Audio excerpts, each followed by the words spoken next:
Generally जैसे हम लोग देखते हैं कि इम्यूनोलॉजी का जो ज़्यादा वेटेज है वो CSIR नेट में लिमिटेड है और गेट में इसका वेटेज ज़्यादा है ना। तो आपको इम्यूनोलॉजी पे फोकस करना चाहिए क्योंकि उसके क्वेश्चंस बहुत इजी मैनर में आते हैं और बहुत बेसिक कॉन्सेप्ट होते हैं। अगर आप एक बार पढ़ेंगे तो आप क्वेश्चन सॉल्व कर पाएंगे। ठीक है, तो बेसिक्स हम लोग पढ़ चुके हैं। आज हम लोग देख रहे हैं उसके कुछ क्वेश्चंस जो कि प्रीवियसली आस्किंग है। ठीक है, तो मैं क्वेश्चन नंबर फर्स्ट से स्टार्ट कर रही हूँ। यहाँ से स्टार्ट हो रहा है क्वेश्चन नंबर 1, जिसमें पहला क्वेश्चन है आपका कि मेज the immunological statement in the column 1 with the appropriate descriptions from column 2. This is the question of GATE 2023. इसमें क्या दिया है कि इम्यूनोलॉजिकल स्टेटमेंट दी है आपको, जिसमें कॉलम 1 और कॉलम 2 दोनों को मेच करना है और इन ऑप्शन से आपको आंसर्स देने हैं। ओके, तो सबसे पहले यहाँ पे टर्म्स देखे हम लोग कॉलम 1 के।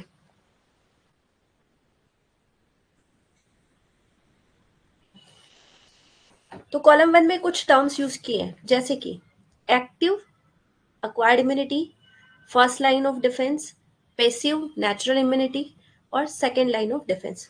तो ये जो टर्म यूज किए ना, मैंने यहाँ पे एक्सप्लेनेशन दिया है, पहले आप ये समझे कि ये सब होता क्या है। तो देखो, सबसे पहले हम देखें कि फर्स्ट लाइन ऑफ डिफेंस क्या होता है।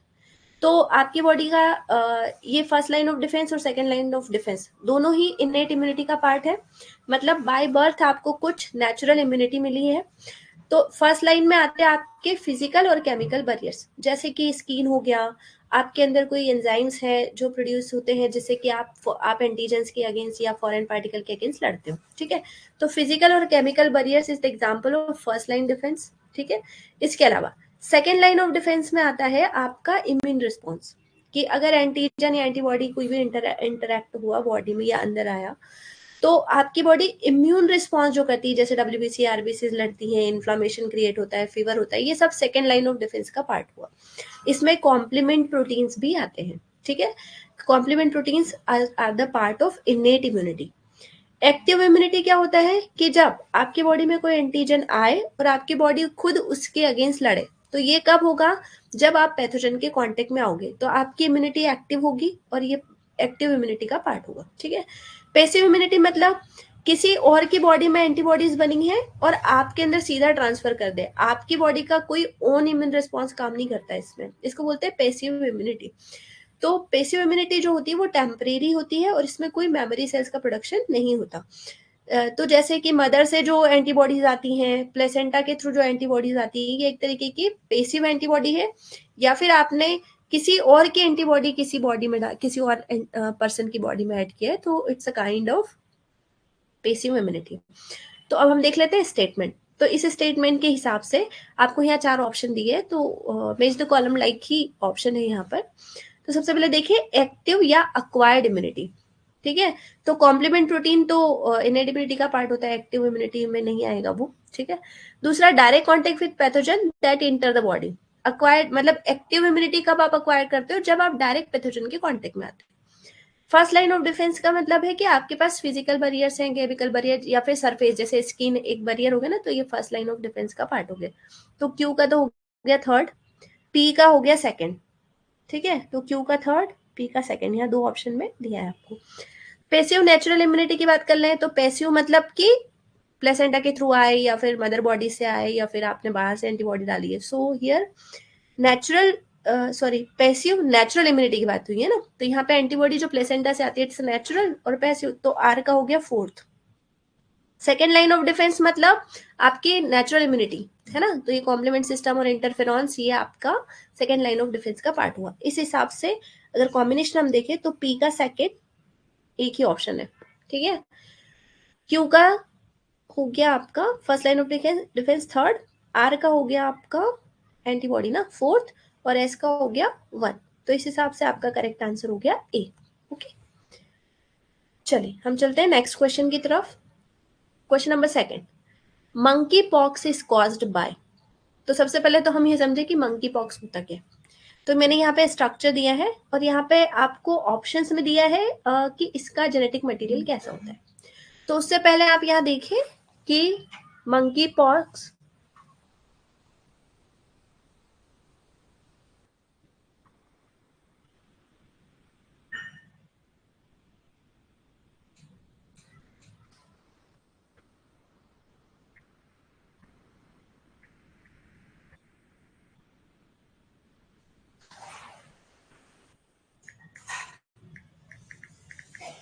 एक मिनट।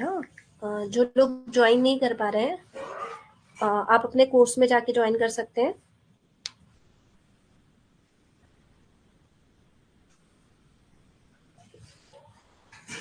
चलिए, तो सबसे पहले समझे मंकी पॉक्स। तो मैंने यहाँ पे स्ट्रक्चर दिया है।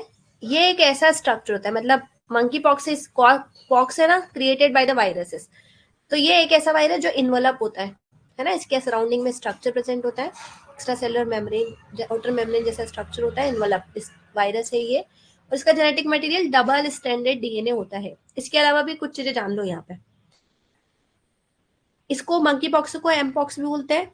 ये मंकी पॉक्स का ही दूसरा नाम है, जिसको एमपीएक्सवी के नाम से भी लिखा जाता है। ये एक enveloped double standard DNA virus होता है, जो कि ऑर्थोपॉक्स वायरस जीनस से बिलोंग करता है, और इसकी फैमिली हो गई पॉक्स वेरिटी। ठीक है, जनरल वायरसेस जैसे जैसे काउपॉक्स की कैटेगरी में आता है ये। ओके, इसकी दो क्लासेस है, क्लैड 1 और क्लैड 2। इनकी सब सब क्लासेस भी हैं, यहाँ पे आप स्ट्रेन देख सकते हैं। इसके अलावा इसका नेचुरल रिजर्वायर पता नहीं है, लेकिन बहुत सारे मैमल्स जैसे कि स्क्विरल और मंकीज की में ये ससेप्टेबल है, मतलब इनमें कॉज होता है। ठीक है, कॉमन सिम्टम्स क्या है? स्किन रैशेस होते हैं, म्यूकोजल लेजन बन जाते हैं, और इसमें कंप्लेन होती है कि फीवर होता है, हेडेक होता है, मसल एक्ने और back pain, low energy feel करना। और इसमें स्पेशल इसकी खासियत है कि यहाँ पे ना लिम्फ नोड्स का स्वेलिंग हो जाता है। कब? जब मंकी पॉक्स होता है।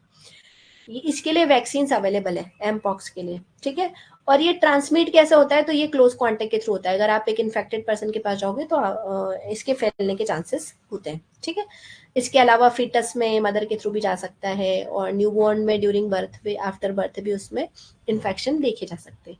So this all about the monkey pox. तो अब हम देखिए इसके ऑप्शंस कि मंकी पॉक्स कॉज्ड बाय। तो मंकी पॉक्स किससे कॉज होता है ना? तो ये जनरली एक डबल स्टैंडर्ड डीएनए वायरस रखता है। तो किससे कॉज होता है? तो वायरस से कॉज होता है। वायरस का जेनेटिक मटेरियल कैसा है? Double standard DNA. So here A is correct answer.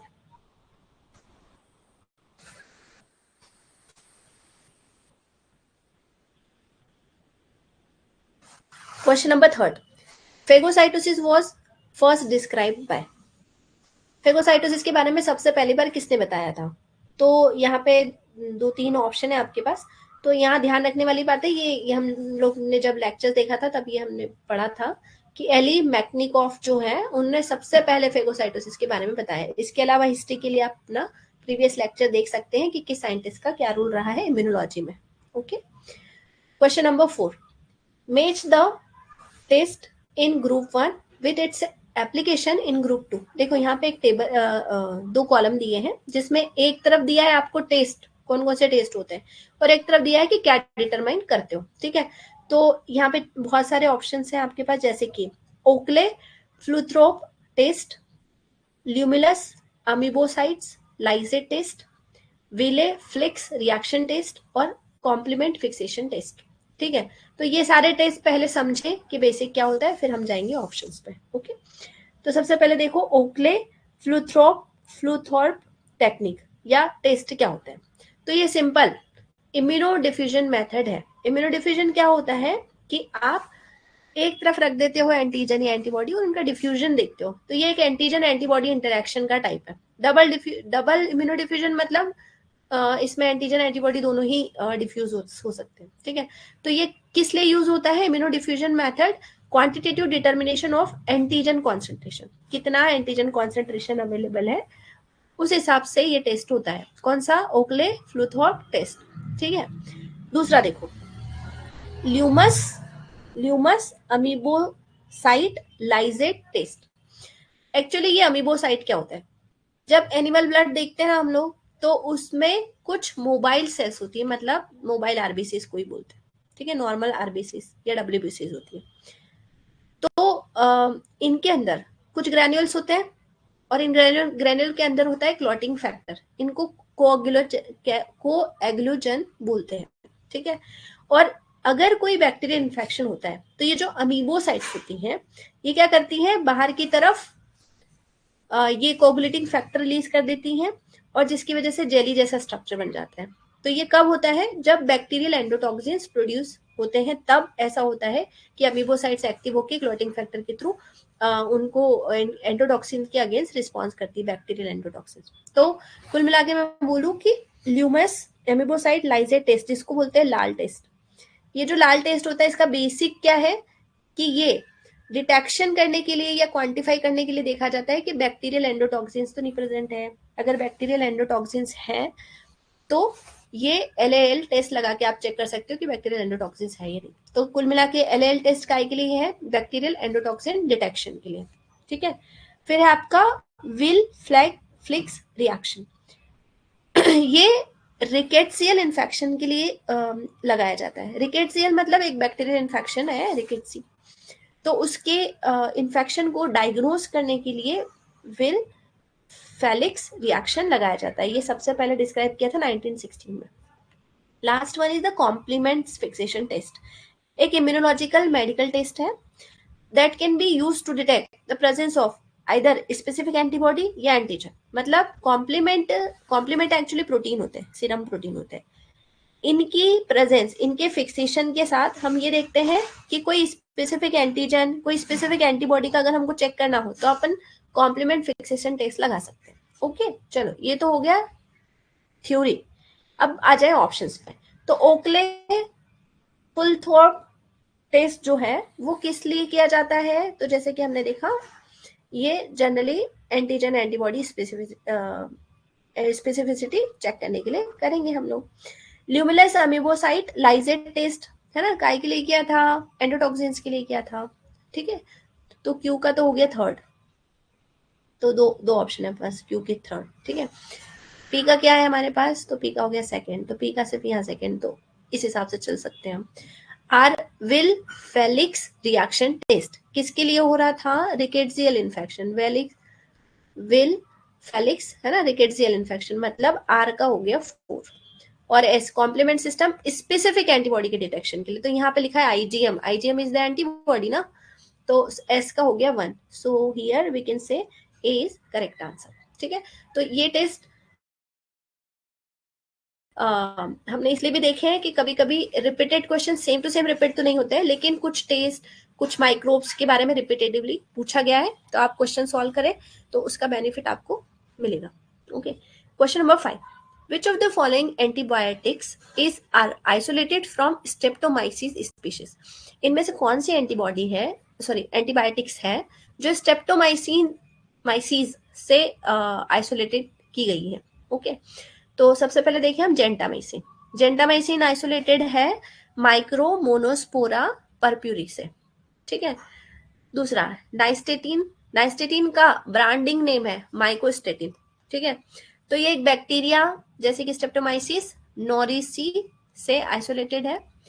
Polymyxin ये पेनिबैसिलियस पॉलीमाइक्सा से आइसोलेटेड है। और टेट्रासाइक्लिन जो है वो स्ट्रेप्टोमाइसिस ओरियोफेसियन से आइसोलेटेड है। ठीक है, अब ये क्वेश्चन में देखो दो इन्होंने सिंपल पूछ लिया स्ट्रेप्टोमाइसिस स्पीशीज, यहाँ मेंशन नहीं किया कि कौन सी स्पीशीज, तो इस हिसाब से नाइस्टेटिन और टेट्रासाइक्लिन दोनों सुटेबल आंसर हुआ है ना, तो यहाँ पर बी और डी दोनों करेक्ट आंसर होंगे। अच्छा, गेट में कभी आजकल MSQs पूछ जाते हैं, मतलब मल्टीपल सिलेक्शंस कर सकते हो आप आंसर्स का, कि 2 आंसर्स भी कभी कभी सही होते हैं। ठीक है, अच्छा तो अगर क्वेश्चन नंबर 6 देख रहे हैं हम लोग। It was found that, question number 6, it was found that most people who were vaccinated with the ancestral strain of COVID-19 Wuhan strain were protected against the Delta variant but not against the Omicron virus. इनका कहना है कि ऐसा देखा गया है कि बहुत सारे पीपल जो कि वैक्सीनेटेड है एंसेस्ट्रल स्ट्रेन ऑफ कोविड-19, मतलब कि कोविड एक्चुअली वुहान से स्टार्ट हुआ था ना, तो वुहान की जो स्ट्रेन है उसको बोलते हैं एंसेस्ट्रल, मतलब वहां से शुरू हुआ। ठीक है, और अगर आपने वुहान स्ट्रेन के अगेंस्ट अगर आप वैक्सीनेशन किया है, ठीक है, तो ऐसा देखा गया कि वो कैंडिडेट जिनको वुहान स्ट्रेन का वैक्सीनेशन हो गया है वो प्रोटेक्टेड है डेल्टा वेरिएंट से भी, डेल्टा वेरिएंट से, और ओमिक्रॉन वेरिएंट से नहीं है। चलो सबसे पहले तो ये समझे कि वुहान स्ट्रेन, डेल्टा स्ट्रेन और ओमिक्रॉन स्ट्रेन है क्या। तो बेसिक देख लें थ्योरी। उसके बाद एंसिस्ट्रल स्ट्रेन, ये ओरिजिनल स्ट्रेन है कोविड 19 का, है ना। और ये लेट 2019 में पता चला था, और इसके लिए अर्ली वैक्सीन भी डेवलप हुए हैं on the basis of this strain. Delta variant क्या है, उसके बाद की कोविड 19 की नेक्स्ट वेरिएंट है, और ये ओरिजिनल वुहान स्ट्रेन से ही इमर्ज हुआ है, मतलब डेवलप हुआ है, ठीक है। तो डेल्टा वेरिएंट जो है वो मोर ट्रांसमिसिबल, मतलब ये क्या बहुत ज्यादा स्प्रेड हुआ, और वैक्सीन इसके अगेंस्ट जो डेवलप हुआ है ना, वो वैक्सीन जो वुहान स्ट्रेन के लिए मतलब बना था, वो प्रोटेक्शन कर रहा है इस स्ट्रेन के अगेंस्ट भी, मतलब डेल्टा वेरिएंट को भी प्रोटेक्ट कर पा रहा है। Okay, Omicron variant is the more recent variant that show a significant ability to escape both the antibody and T cell responses. ठीक है, ये more recent variant है, और ये इम्यूनिटी इफेक्टिवली हार्डर इम्यूनिटी है इसकी। अगर आपने प्रियोर वुहान स्ट्रेन के अगेंस्ट वैक्सीनेशन कर रखा है तो इसके अगेंस्ट थोड़ा सा कम हार्डर रिस्पॉन्स होता है इसमें, और इसमें एंटीबॉडी और टी सेल का रिस्पॉन्स बहुत हाई एबिलिटी होती है, इसमें सिग्निफिकेंट एबिलिटी होती है, ठीक है। चलो तो अभी समझे क्वेश्चन को। ओके, तो यहां तक हमने समझ लिया था। फिर देखो, peripheral blood mononuclear cells PBMCs and serum were obtained from 5 successfully vaccinated individual with good neutralizing antibody titers, titer मतलब concentration and cytotoxic CTL activity against the Wuhan strain infected targets। क्या हुआ देखो, पेरिफेरल ब्लड मोनोन्यूक्लियर सेल का मतलब क्या है कि blood में जो मोनोन्यूक्लियर सेल प्रेजेंट है। अब मोनोन्यूक्लियर सेल्स कौन सी है, ठीक है, तो आपकी जितनी भी लिम्फोसाइट्स होती हैं, है ना, वो सब मोनोन्यूक्लिएटेड है। मोनोसाइट्स और लिम्फोसाइट्स आर मोनोन्यूक्लियर। बाकी आपकी जो डब्ल्यूबीसी में न्यूट्रोफिल्स, बेसोफिल है ना, तो ये मल्टी लोब्ड होता है, कोई बाई लोब्ड होता है, कोई सिंगल लोब्ड होता है, ऐसा। तो यहाँ मोनोन्यूक्लियर मतलब बात हो रही है लिम्फोसाइट्स और मोनोसाइट्स की। तो आपने क्या किया, सीरम सैंपल लिया, इन्होंने सबसे पहले टेस्ट किया 5 वैक्सीनेटेड पर्सन लिए, जो कि वुहान स्ट्रेन से इन्फेक्टेड टारगेट था, मतलब वुहान स्ट्रेन के अगेन उनको कर दिया वैक्सीनेटेड, ठीक है। और वैक्सीनेटेड करने के बाद उनके पास एंटीबॉडीज प्रोडक्शन हो रहा था, और उनके पास टी सेल्स मतलब साइटोटॉक्सिसिटी मतलब टी सेल का एक्टिवेशन भी मिला, ऐसा। तो इनका ले लिया अपन ने Siram. Pooled serum was transferred into unrelated recipient. तो इनका सीरम लिया और एक रेसिपिएंट ए को ट्रांसफर कर दिया, और दूसरा इसमें से सिर्फ T cells, purified T cells को लिया और उसको ट्रांसफर कर दिया अनरिलेटेड बी सेल, मतलब कोई एक रेसिपिएंट बी में ट्रांसफर कर दिया। तो कुल मिला के क्वेश्चन ऐसा है कि आपके पास दो रेसिपिएंट है, ए और बी। तो ए में आपने पूरा सीधा सीधा ट्रांसफर कर दिया सीरम, जो वैक्सीनेटेड पर्सन थे उनका, इंडिविजुअल्स का, ठीक है। और दूसरी तरफ आपने प्योर टी सेल्स ले लिया और उसको डाल दिया बी सेल्स, मतलब उसको डाल दिया रेसिपिएंट बी के अंदर। तो which one of the following is likely to be observe, तो क्या ऑब्जर्व होगा, ठीक है। तो ऑप्शन है आपके पास, A will be protected against both the ancestral strain and delta variants. देखो, ए में डाला है आपने सीरम, है ना, तो सीरम में तो बहुत सारी एंटीबॉडीज बनी होंगी न्यूट्रलाइज करने के लिए ना वायरस को, तो इसमें है बहुत सारी एंटीबॉडी, और आपने किसके अगेंस्ट इसको किया है, वुहान स्ट्रेन के अगेंस्ट। तो अगर वुहान स्ट्रेन के अगेंस्ट आपने वैक्सीनेट किया है तो वुहान स्ट्रेन के लिए तो वो प्रोटेक्टेड रहेगा ही, और जो वुहान के अगेंस्ट है वो डेल्टा वेरिएंट के अगेंस्ट भी होगा, ठीक है। Statement 1 is correct. Okay, B option देख लेते हैं क्या बोल रहे हैं। B will be protected against ancestral strain but not against the delta variants। Actually देखो, B के पास अपन ने ना प्योरली टी सेल्स डाली, और T cells is very specific, तो अभी ये प्रोटेक्टेड होगा या नहीं होगा ऐसा बोल नहीं सकते हम। Okay, C option, A will be protected against infection with the Omicron variants. देखो, अगर वुहान के अगेंस्ट आपने वैक्सीनेट किया था तो आप डेल्टा के अगेंस्ट वैक्सीनेशन शो कर सकते हो, पर ओमिक्रॉन से उसका कोई लेना देना नहीं, ये फर्स्ट स्टेटमेंट में लिखा हुआ। तो ये स्टेटमेंट तो हो गया गलत, C. Last one is, A will make antibodies against interferon gamma present in the donor serum. Actually यहाँ कहीं भी स्पेसिफिकली गामा या जो भी इंटरफेरॉन्स है या एंटीबॉडीज है उनके बारे में कोई बात नहीं हुई है, तो this statement is not relevant to the question.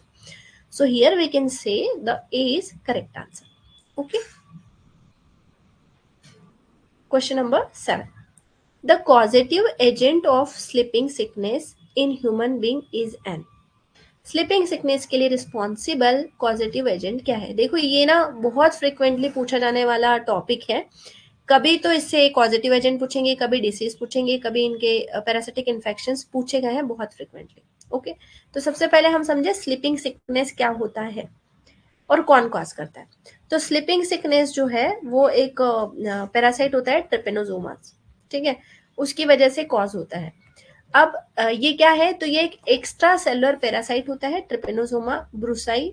ठीक है, जो कि अफ्रीकन ह्यूमन अफ्रीकन ट्रिपेनोसोमियासिस कॉज करता है, जिसको हेट पे लिखा जाता है.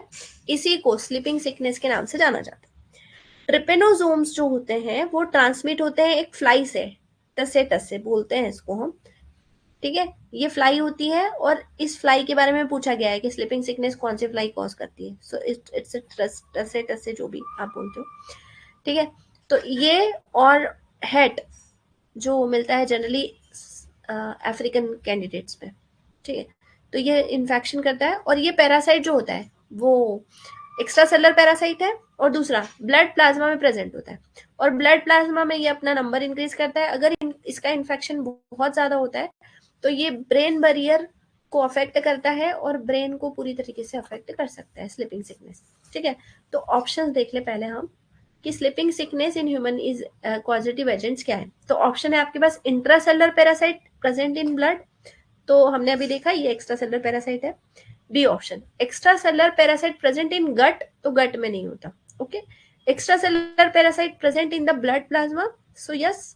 And intracellular parasite present in the erythrocytes. तो इंट्रासेलुलर वाले ऑप्शन तो हो गए आपके कैंसर. एक्स्ट्रा सेलुलर में यहाँ गट की बात कर दी और यहाँ ब्लड प्लाज्मा, तो ये जनरली ब्लड प्लाज्मा में प्रेजेंट होता है. So here C is correct answer. चलते हैं question number next. Genome of HIV is, HIV का जीनोम है वो कैसा होता है. ठीक है, तो ऑप्शन है आपके जेनेटिक मटेरियल को लेके. तो पहले हम थोड़ा सा समझे HIV क्या होता है. तो इसका फुल फॉर्म है ह्यूमन इम्यूनो डेफिशिएंसी वायरस.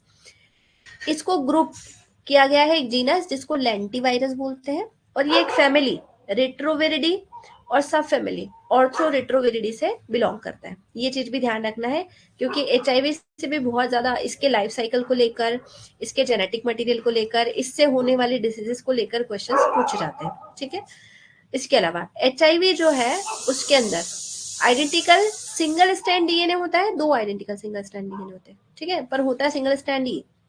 और ये इनक्लोज होते हैं कोर स्ट्रक्चर के अराउंड. ये HIV का स्ट्रक्चर है ऐसा. ठीक है, ये होता है कैप्सिड. ये तो सबसे पहले बाहर की तरफ हो गया कैप्सिड और उसके अंदर जेनेटिक मटेरियल है आपका वायरल RNA जीनोम. ओके. और इस जीनोम के अगेंस्ट कुछ कवरिंग होती है जिसको बोलते हैं न्यूक्लियो कैप्सिड्स. ठीक है, और उसके बाहर की तरफ वाला होता है न्यूक्लियो आपका नॉर्मल कैप्सिड. इस HIV का जब भी इन्फेक्शन होता है तो ये क्या करता है, अपना RNA कन्वर्ट करता है रिवर्स ट्रांसक्रिप्टेज एक्टिविटी से और कन्वर्ट करता है किसमें, DNA में, है ना. तो रिवर्स ट्रांसक्रिप्टेज की एक्टिविटी के बाद जो बनता है ना उसको बोलते हैं प्रोवायरल DNA. तो HIV के पास कौन सा DNA होता है, प्रोवायरल DNA होता है. कहाँ से जनरेट होता है, तो रिवर्स ट्रांसक्रिप्टेज एक्टिविटी के बाद जनरेट होता है. ठीक, और इसमें DNA इसमें जेनेटिक मटेरियल कैसा हो गया आपका, कैसा हो गया आपका, सिंगल स्ट्रैंडेड RNA होता है. ठीक है, जब ये कहीं इंटीग्रेट करता है इन द ह्यूमन जीनोम तो फिर ये डबल स्टैंडर्ड फॉर्म में इंटीग्रेट करता है. किसमें, ह्यूमन जीनोम में. अभी सिर्फ पूछा है HIV का जीनोम पूछा है. So here single strand RNA is correct answer. Okay. Question number 9. Choose the correctly match pair of causative agents. यहाँ पे बहुत सारे कॉजेटिव एजेंट्स दिए हैं, उनके सामने डिसीजेस दिए हैं.